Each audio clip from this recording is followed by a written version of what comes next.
sampai hari ini.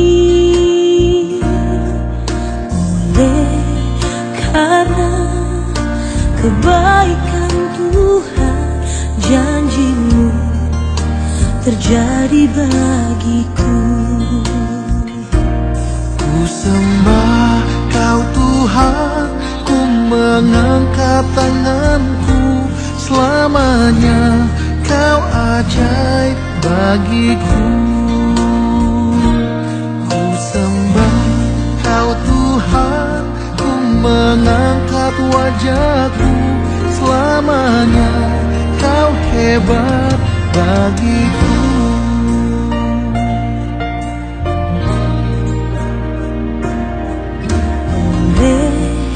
Karena kemurahan Tuhan, ku ada sampai hari ini. Oleh karena kebaikan Tuhan, janji-Mu terjadi bagiku. Ku sembah Kau Tuhan, ku mengangkat tanganku.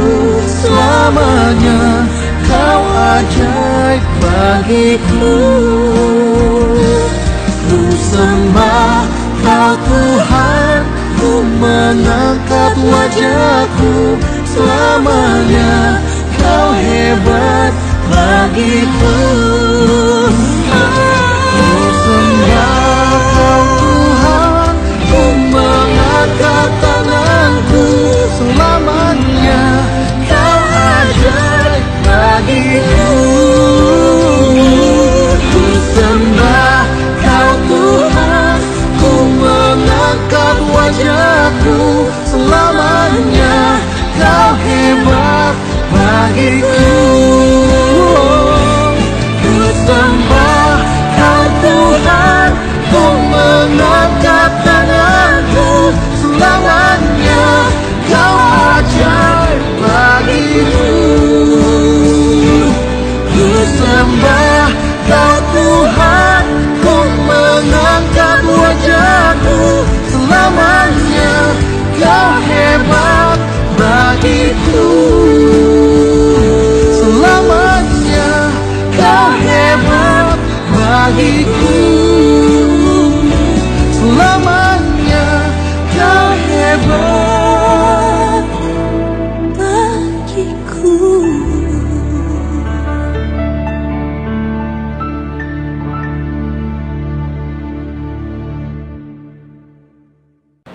Shalom Bapak Ibu, kembali kita bertemu pagi ini dalam sebuah renungan singkat, renungan doa pagi. Sebenarnya hati saya rindu untuk bertemu langsung dengan Bapak Ibu, tapi waktunya belum mengizinkan. Nanti suatu saat pasti kita akan bisa berdoa pagi, tiap pagi bertemu langsung ya Bapak Ibu. Renungan pagi ini saya beri judul Memberi di Waktu yang Sukar. Memberi di waktu yang sukar adalah waktu-waktu saat ini. Kita tahu sekali waktu-waktu saat ini adalah waktu-waktu yang sukar, karena di mana ada pandemi membuat kita semua ekonomi, finansial, usaha segala macam tergoncang karena efek pandemi ini. Tapi biarlah kita sebagai anak-anak Tuhan memiliki perbedaan dibanding orang lain. Kita bisa memberi di waktu yang sukar ini. Bagaimana kita bisa memberi? Tentunya dari hikmat, kasih karunia Allah yang menggerakkan kita. Kita akan belajar seperti apa sih kasih karunia yang sudah diberikan Tuhan, agar kita bisa memberi di waktu yang sukar. Kita mau minta pagi ini. Kita akan belajar dari jemaat di Makedonia di dalam 2 Korintus 8 ayat yang ke-1 sampai yang ke-5. 2 Korintus 8 ayat 1 sampai ke-5. Saya akan bacakan bagi Bapak Ibu. Saudara-saudara, kami hendak memberitahukan kepada kamu tentang kasih karunia yang dianugerahkan kepada jemaat-jemaat di Makedonia.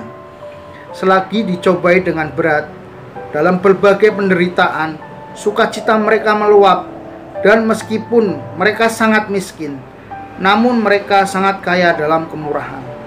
Aku bersaksi bahwa mereka telah memberi menurut kemampuan mereka, bahkan melampaui kemampuan mereka.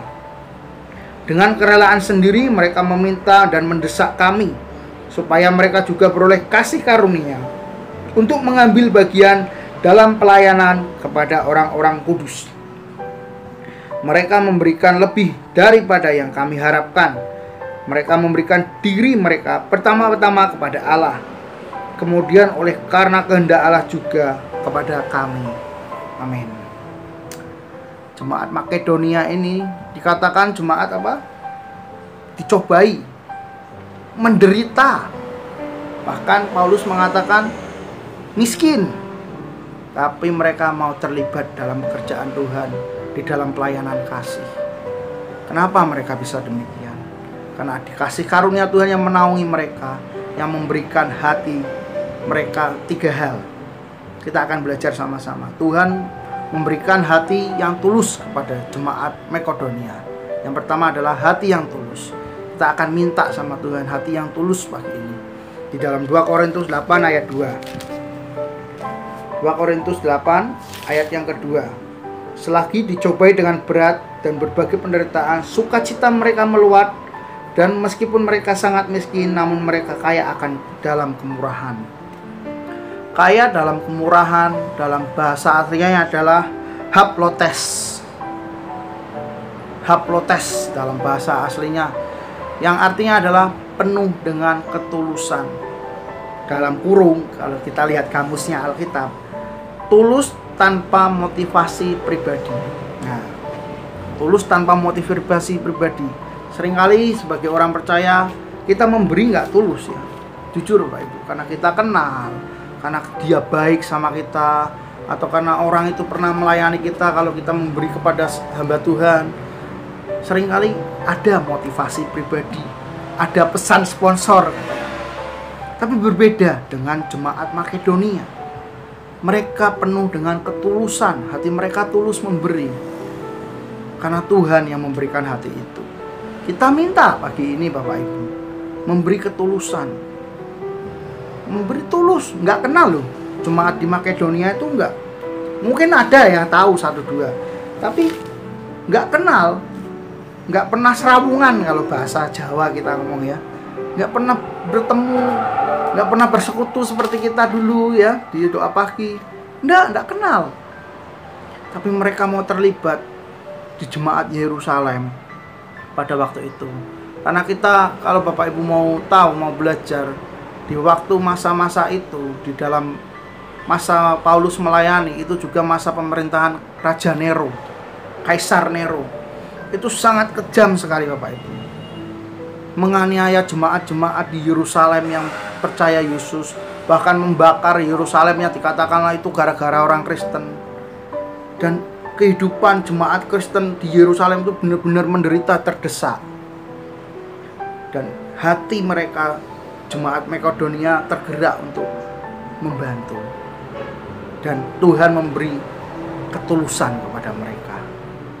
Kita berdoa pagi ini, Tuhan beri ketulusan supaya bisa memberi meskipun kita dalam keadaan sukar. Yang kedua, memberi sesuai kemampuan. Di dalam 2 Korintus 8 ayat yang ketiga, bagian B, mereka telah memberi menurut kemampuan mereka, bahkan melampaui kemampuan mereka. Memberi menurut kemampuan itu beda Bapak Ibu dengan memberi sesuai kerelaan atau seikhlasnya, beda. Memberi menurut kemampuan adalah benar-benar sesuai kemampuan kita. Kalau kita bisa memberi 1 juta, kenapa memberi 100.000? Itu sesuai kemampuan. Kalau Anda diberkati untuk bisa memberi 2 juta, kenapa mengambil umumnya seperti teman-teman yang lain, katakanlah ada penggalangan dana untuk apa, untuk gereja atau apa. Teman-teman yang lain, saudara-saudara yang lain, Bapak Ibu melihat ramainya mana. Kadang gitu kan kalau kita memberi. Ramainya yang mana? Oh, ramenya banyaknya memberi, katakanlah 200.000, tak luwi karena mungkin Bapak Ibu diberkati lebih, orang kaya. 400 itu 2 kali lipat dari ramenya. Ternyata 400 itu cuma 1% dari kemampuan Bapak Ibu. Itu bukan memberi sesuai kemampuan. Saya seperti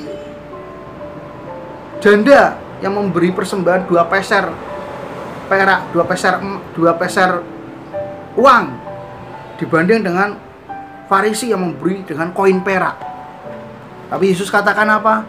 Dia yang memberi persembahan dengan hati, dengan kemampuannya. Kenapa dia memberikan seluruh hartanya dibanding Farisi? Mungkin kalau secara duniawi dilihat nilainya 2 peser uang dengan perak yang diberikan oleh orang Farisi jauh. 2 peser perak katakanlah segono tempe kalau dibelanjakan. Orang Farisi bisa beli, kalau persembahan orang Farisi dibelanjakan bisa membeli steak katakanlah, atau iga ribs, iga bakar gitu ya. Tapi enggak, Tuhan Yesus enggak lihat nilai. Tuhan Yesus lihat hati. Jujur enggak kita sama hati kita? Sedikit cerita Bapak Ibu. Kemarin kakak saya itu yang dokter cerita, anaknya sempat iri-irinan gitu. Papa dulu enak sih Dede di VIP, dulu aku cuma di klinik lahirnya gitu kan. Terus papanya kasih penjelasan bahwa dulu papa belum punya uang, mampunya segitu. Beda dengan dedekmu. Itu dedekmu di VIP cuma 10% dari kemampuan papa. Nah, menurut Bapak Ibu yang mana yang sesuai kemampuan? Kelahiran yang anak pertama yang sesuai kemampuan, bahkan lebih katakanlah. Karena itu seluruh tabungan, kakak saya cerita seluruh tabungannya dia curahkan untuk kelahiran anaknya yang pertama. Beda dengan anak yang kedua karena dia sudah diberkati, dia hidupnya sudah enak lah, berkelimpahan belum ya, enak lah katakanlah. Hidupnya sudah lumayan enak. Cuma 10% dari kemampuan tabungannya dia sudah bisa di VIP lahirannya mamahnya ya. Bisa.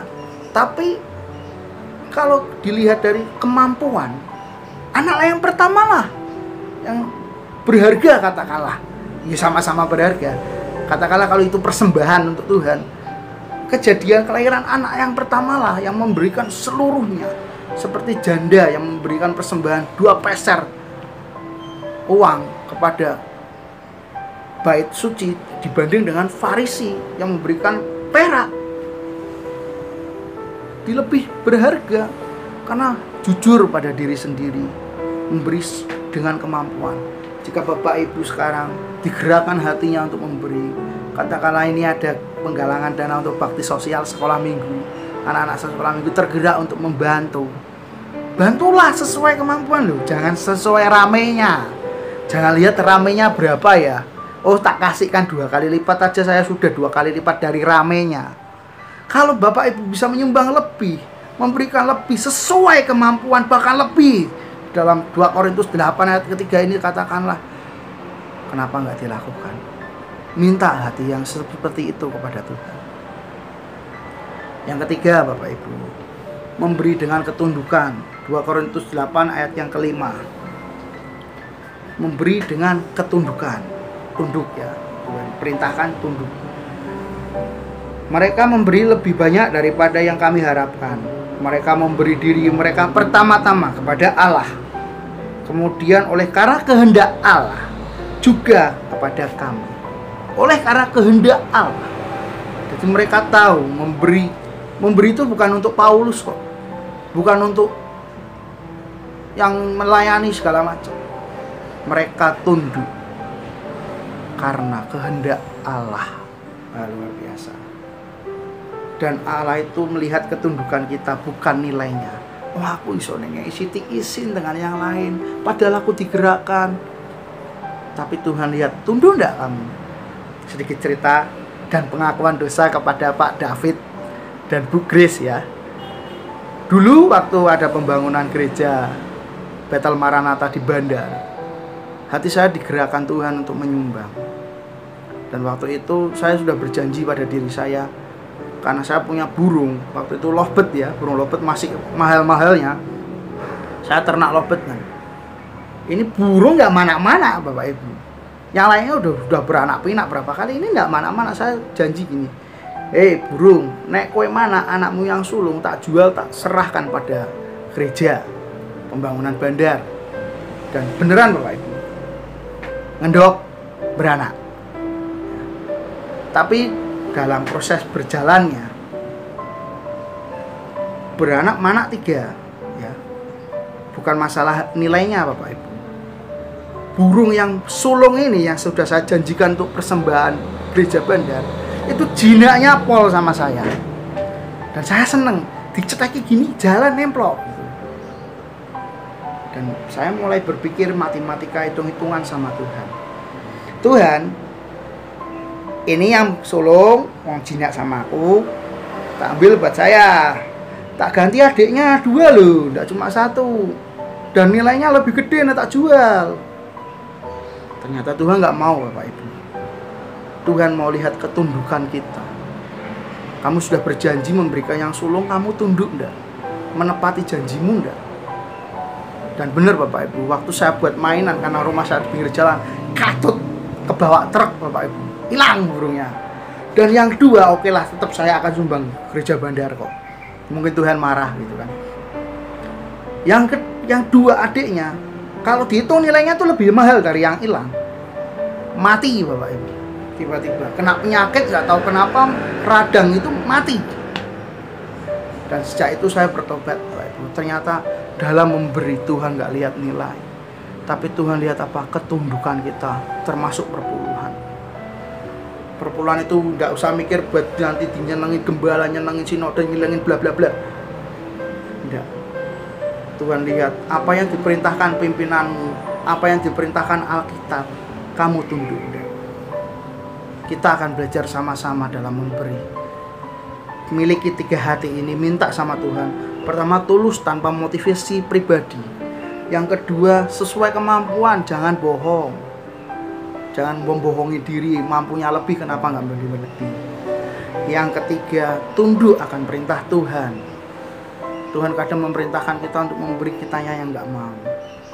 Biarlah firman ini menjadi teladan bagi kita, bagi saya Bapak Ibu. Kita akan belajar sama-sama memberi di waktu yang sukar. Tuhan Yesus memberkati.